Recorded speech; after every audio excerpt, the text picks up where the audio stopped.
Hello বন্ধুরা, আপনারা সবাই কেমন আছেন? আশা করি ভালো আছেন। তো আজকে আমরা তৈরি করেছি তালের কেক। চলুন রেসিপিটা দেখে নেওয়া যাক। আমরা 1 কাপ চিনি দিয়ে মিক্সিতে গুঁড়ো করে নিচ্ছি।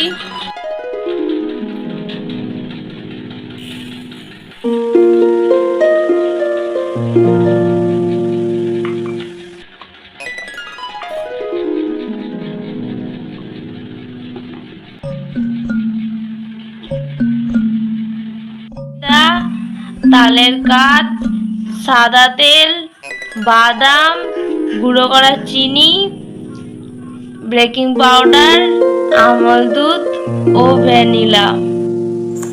প্রথমে আমরা ময়দা দিয়ে দিচ্ছি। আমরা গুঁড়ো করা চিনি দিয়ে দিচ্ছি।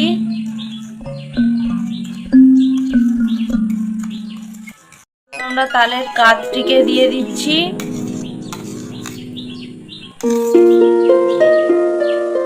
বেকিং পাউডার দিয়ে দিচ্ছি। 4 চামচ আমরা এর মধ্যে সাদা তেল দিয়ে দিচ্ছি।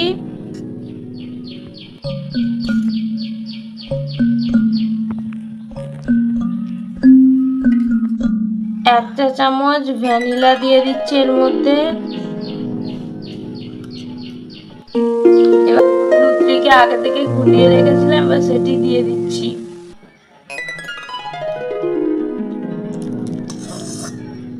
তুলি উপাদান আমরা ভালোভাবে মিশিয়ে নিচ্ছি।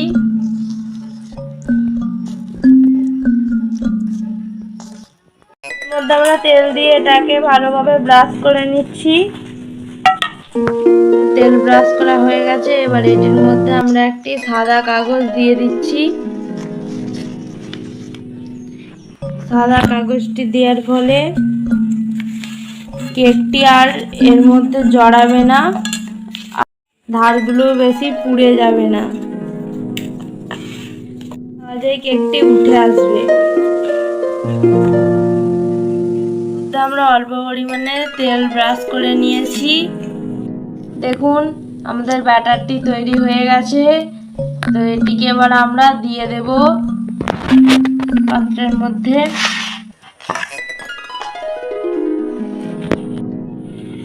ব্যাটারটিকে আমরা 10 থেকে 15 মিনিট ফেটিয়ে নিয়েছিলাম। দেখেছেন কত সুন্দর হয়েছে। এবার এটিকে আমরা দিয়ে দিচ্ছি।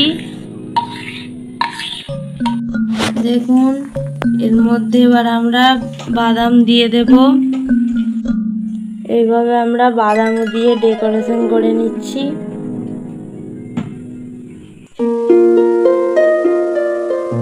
পুরোটাই আমরা বাদাম দিয়ে দিয়েছি।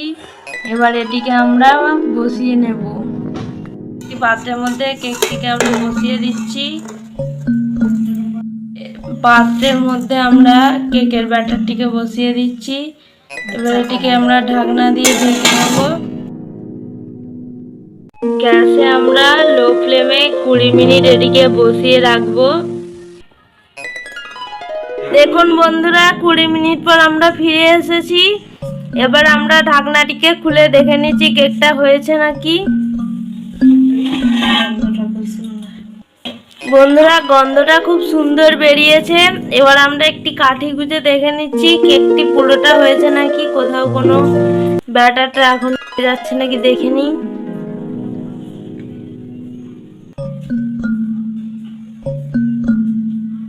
কোথাও লেগে নেই, তার মানে আমাদের কেকটি হয়ে গেছে। এবার এটিকে আমরা নামিয়ে নিচ্ছি।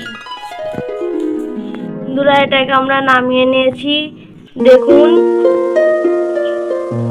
দেওয়ার ফলে এটি খুব সুন্দরভাবে উঠে এসেছে, কোথাও একটুকু আটকায়নি, দেখতেই পাচ্ছেন।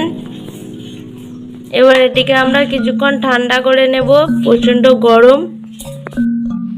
দেখুন কেকটি কত সুন্দর হয়েছে, কত নরম, দেখতেই পাচ্ছেন খুব সুন্দরভাবে নরম হয়েছে, স্পঞ্জি।